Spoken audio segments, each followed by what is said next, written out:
그 후 예수께서는 제자들을 재촉하여 배를 타고 먼저 갈릴리 호수 건너편으로 건너가게 하신 다음 사람들을 집으로 돌려보내셨다.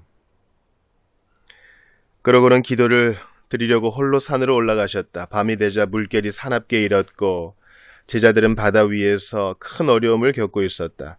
이른 새벽녘에 예수께서는 물 위를 걸어서 제자들에게 오셨다. 제자들은 예수께서 물 위를 걸어오시는 것을 보고는 겁에 질려 소리쳤다. 유령이다. 예수께서 즉시 제자들을 안심시키셨다. 나다. 두려워하지 말아라. 그러자 베드로가 예수께 말하였다. 주님, 정말 주님이시라면 저더러 물 위로 걸어오라고 하십시오. 그래, 걸어오너라. 주님이 말씀하셨다. 베드로는 배에서 내려 예수를 향해 물 위를 걸어갔다. 그러나 도중에 물결이 높이 일자 베드로는 갑자기 두려움을 느꼈고 그러자 그만 물속으로 빠지고 말았다. 베드로는 소리쳤다. 살려주십시오, 주님. 예수께서 즉시 손을 내밀어 베드로를 붙드시며 말씀하셨다. 믿음이 적은 자여, 왜 의심하였느냐. 예수께서 베드로를 배에 오르게 하자마자 사납게 불던 바람이 즉시 잔잔해졌다. 배 안에 있던 제자들이 예수께 절하며 말했다. 주님, 주님은 참으로 하나님의 아들이십니다. 아멘. 하나님의 말씀입니다. 하나님께 감사합니다.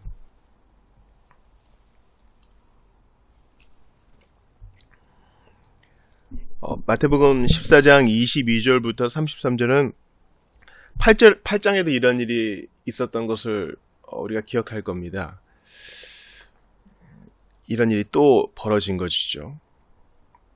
상황이 이렇습니다. 세례 요한이 죽고 주님이 홀로 계셨는데 거길 또 어떻게 알고 많은 무리가 모여들었습니다. 예수께서 고쳐주셨고 가르침도 주셨겠죠. 그리고 오병이어 기적을 통해서 배불리 먹이셨습니다. 이제 정말 깜깜한 밤이 된 거예요. 그래서 주님이 사람들을 집으로 돌려보내십니다. 더 늦기 전에 이제 삶의 자리로 돌아가라고 사람들을 해산시키십니다. 여러분들, 주님께서 우리를 파송하셔요. 우리가 모여 있으면 참 좋거든요. 교회에 있으면 좋아요.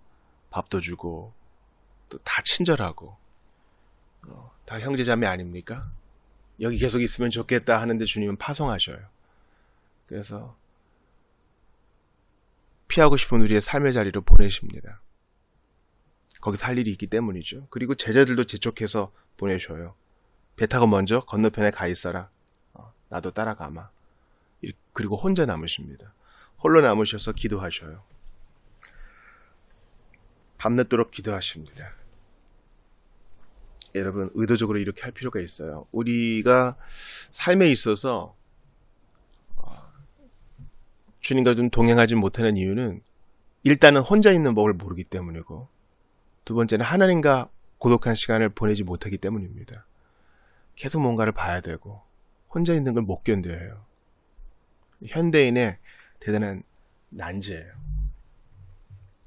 그러니까 홀로 있으니까 같이 있음이 공존해야 되는데 계속 무언가에 둘러싸여 있어요. 소리가 나고 뭔가를 봐야 되고 무슨 소식이 있어야 되고 더 자극적이 되고 그러니까 쉬지를 못하는 거예요. 현대인들이 그냥 필요한 게 아닙니다. 오히려 과거 농경 사회일 때보다 더 피곤해요. 몸은 더 처지는데 피곤은 계속해요. 왜냐하면 쉬지를 못하니까. 불 딱 끄고 혼자 있어야 됩니다. 그런 시간이 필요해요. 우리 가톨릭에서는 피정이라고 하는데 우리가 다 그걸 따라할 것은 아니지만 홀로 있는 법을 좀 배우셔야 돼요. 예수님 산에서 혼자 계셨어요. 그 많은 사람에게 둘러싸여 계셨고 피곤하셨을 텐데 혼자 계셔요. 아버지와 교제하기 위함이셨죠. 기도하기 위해 그렇게 하셨습니다. 누가 알아주는 기도도 아니에요. 하나님하고 침묵의 기도, 동거의 기도 하시는 겁니다. 여러분도 우리도 그런 시간을 가집시다. 이건 철저히 비밀에 쌓인 시간이에요. 야, 그 사람 기도 몇 시간 한다더라. 이렇게 나팔 불 수 있는 시간도 아니에요. 그러나 이 비밀스러운 시간이 있어야 우리는 살 수 있어요. 할 일 할 수 있어요.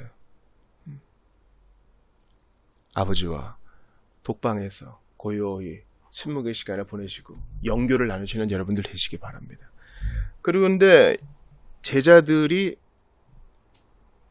갈릴리 바다 위에서 풍랑을 겪어요.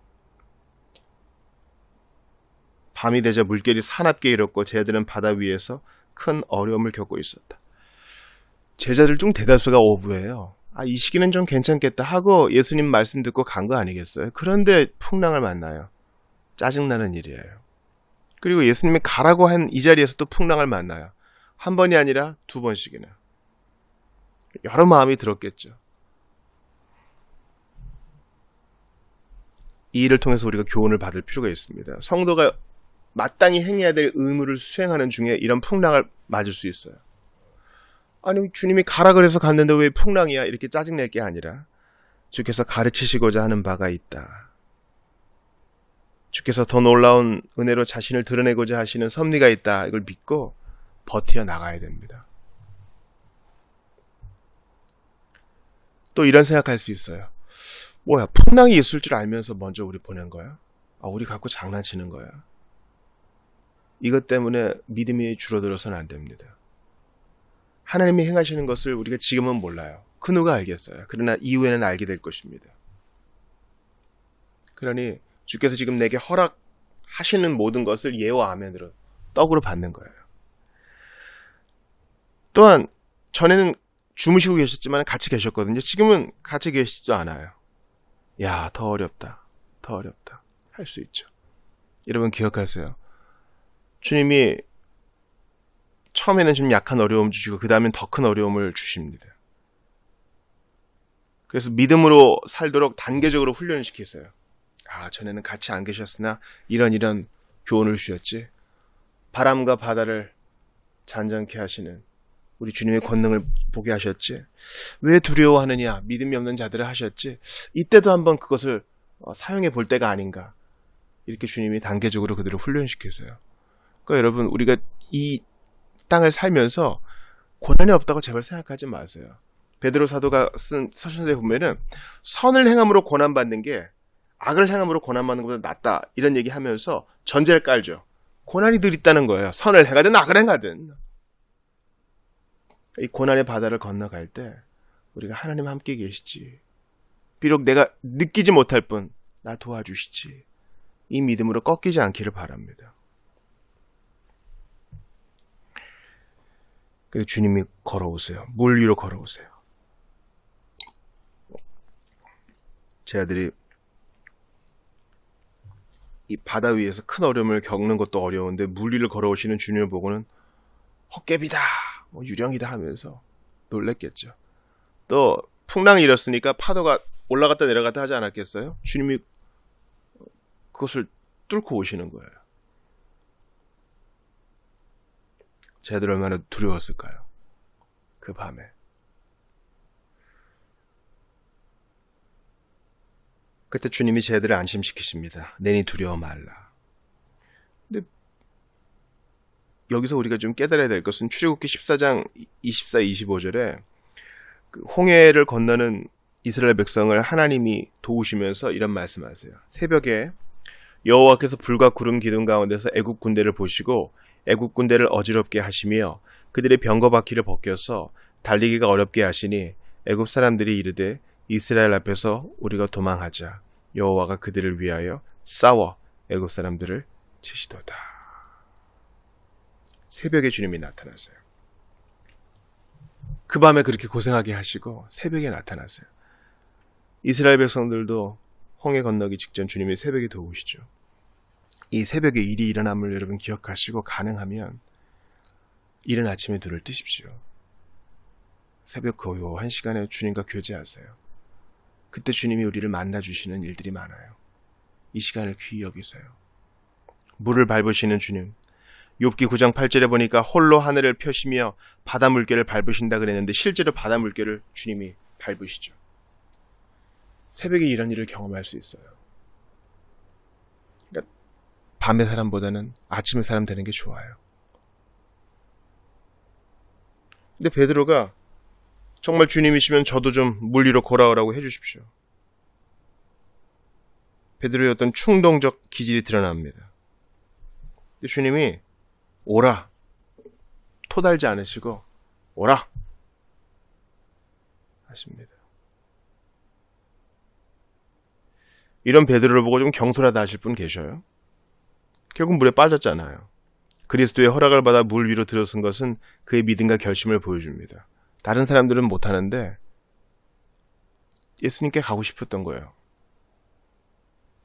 배의 안전함을 벗어나서 그렇게 무서웠던 물결의 위협을 비웃으며 스스로 죽음의 나락으로 자신을 내어던지는 베드로. 그리스도의 권능과 말씀을 강하게 의지했다는 증거죠. 우린 그런 믿음과 열정이 있나요? 야, 빠져. 경솔함도 있고 부족함도 보이죠. 갖가지 부족한 것이 뒤섞여 일지라도 주님은 그런 백성들의 사랑의 표현들을 매우 기뻐하시고 그것을 최고로 사용하십니다. 아, 주님이시구나. 아유, 베드로 성질 급해가지고 그냥 확 달아올랐다가 확 빠지고.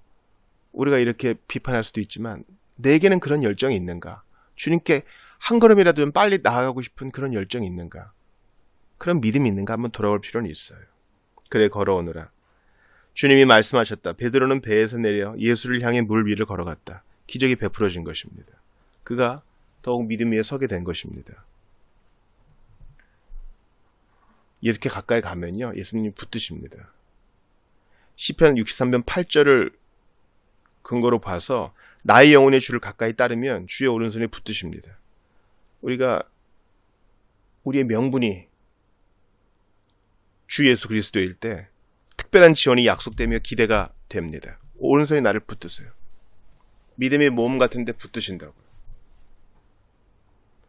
여러분, 우리가 이것저것 재느라고 믿음의 모험 못할 때가 많은데 우리가 주님 안에 있다면, 우리의 양심에 거리낌이 없다면, 말씀에 비추어서 주께서 책망하시는 것이 없다면 믿음의 모험 하셔요. 언제까지 안전지대에 살겠습니까? 근데 도중에 물결이 높이 일자 베드로는 갑자기 두려움을 느꼈습니다. 풍랑이 일 때는 집채만한 파도가 일지 않습니까? 바람을 보고 무서워합니다. 그러자 두려움을 느끼고 베드로는 물속으로 빠지고 말았습니다. 살려주십시오. 베드로 어부예요, 여러분. 어부가 물에 빠져가지고 도움을 요청해요. 그만큼 궁급한 상황이었던 거예요. 파도가 일고 바람이 불고 누구든 날 도와줄 자가 없고. 도와주십시오. 살려주십시오. 주님 외칩니다. 여러분, 우리가 절망의 한계에 부딪히기 전까지는 주님을 찾지 않아요. 이런 베드로에게 주님은 가르치십니다. 좋을 때건 나쁠 때건 주님을 의지해야 함을 알려주십니다. 그리고 꾸짖으시죠. 믿음이 적은 자여 왜 의심하였느냐. 의심하지 말고 주님만 바라보면 됩니다. 그리고 내 할 도리를 하면 돼요. 근데 우리는 너무 다른 거 많이 보죠.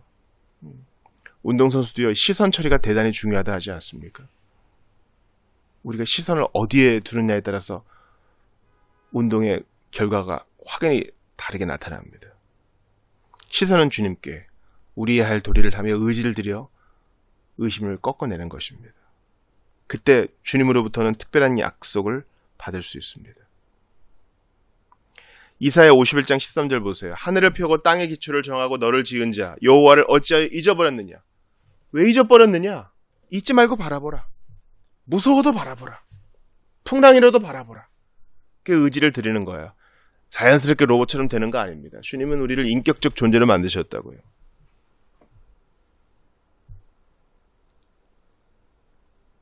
그리고 베드로를 배에 오르게 하시자마자 사납게 불던 바람이 즉시 잔잔해졌습니다. 배에 함께 오르매 예수님도 이제부터는 배를 타고 가셔요. 그때까지는 베드로가 걷고 예수님이 교훈을 주실 때까지는 계속 파도가 일고 바람이 불었던 것입니다. 그때 제 아들이 예수께 저라면 말하죠. 진실로 하나님의 아들이십니다. 이렇게 제 아들은 또 믿음이 성장하게 되고 주님은 교훈을 주십니다. 오늘 중요한 교훈을 다시 한번 정리해봐요. 주님이 먼저 가라 했어요. 간 그곳에서 풍랑을 맞아요. 함께 있지도 않아요. 예수님이 풍랑일 줄 알면서도 가라고 하신 거예요. 그것 때문에 원망하지 마세요. 우리가 사명의 길을 갈 때 그렇거든요. 주님이 가라고 한 게 분명했어요. 그런 믿음의 확신이 있었고 그런 환경적 부르심도 있었어요. 확증이 있었다고요. 근데 어려움을 당해. 원망할 겁니까? 아니요. 뜻하신 바가 있고 교훈하시는 바가 있어요. 예. 도와주십시오. 하고 버티어 서는 거예요.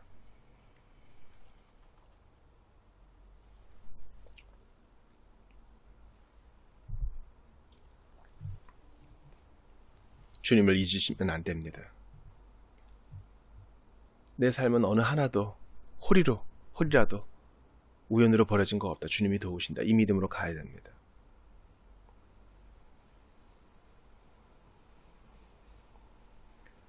또한 베드로의 청을 어리석고 경솔한 것으로 교만하고 건방진 것으로 정죄하지 않으신 예수님을 보면서 주님은 우리의 갖가지 부족한 것을 그래도 받으신다. 자녀가 부족한 것을 부모에게 드려도 부모는 그 마음을 받잖아요. 우리 주님은 우리 마음을 받으세요. 너 왜 이렇게 경솔하냐? 주님 꾸짖지 않으시고 오라 하시잖아요. 우리가 사실 주님을 섬긴다고 할 때 별로 그분이 우리 때문에 덕보는 거 없어요. 오히려 그분이 우리를 섬겨주시지. 그래도 하거라 하십니다. 해보아라. 그런 주님 앞에 믿음의 모험 기꺼이 수행하시는 여러분들 되시기를 바랍니다. 우리 예수님은 홀로 기도하시고 공경에 처한 제 아들을 구하시기 위해 바다를 건너오셔요. 바다를 걷고 오세요. 이 바다는 악의 상징이라고 보통 구약 성경에서 얘기하는데 그걸 짓밟고 오세요. 다 밟고. 다 주님의 발 아래 있는 거예요. 우리 주님께서 새벽에 그렇게 오세요. 고요한 시간에 그렇게 오신다고요. 새벽 시간을 엄수하면서 우리를 보내신 그 자리에서 내게 임한 고난을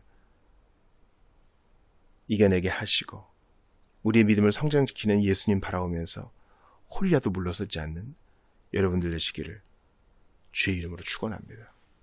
여러분 우리가 물에 탁 빠져들어갈 때 나중내 하지 마시고 주여 도와주소서 예수님 살려주세요 외치는 여러분 되시기 바랍니다. 주님이 그 외침 듣고 싶어 하세요. 살려달라는 외침이요. 아이고 나중내 이걸로 끝나면 안 돼요. 나는 이제 죽었구나 이래서도 안 돼요. 어찌됐거나 좋을 때든 나쁠 때든 살 것 같은 때든 죽을 것 같은 때든 예수님만 바라보는 여러분 되시기를 주의 이름으로 축원합니다. 오늘도 우리의 삶의 자리에서 여러 풍랑이 있을 거예요. 믿음의 형제들과 같이 있는데 다 같이 믿음이 부족해. 그래도 우리를 향해 오시는 예수님을 기억하면서 새벽을 깨우시고 더욱더 예수님 바라보고 잊지 않고 기억하며 의지하시는 여러분 되시기를 주의 이름으로 축원합니다.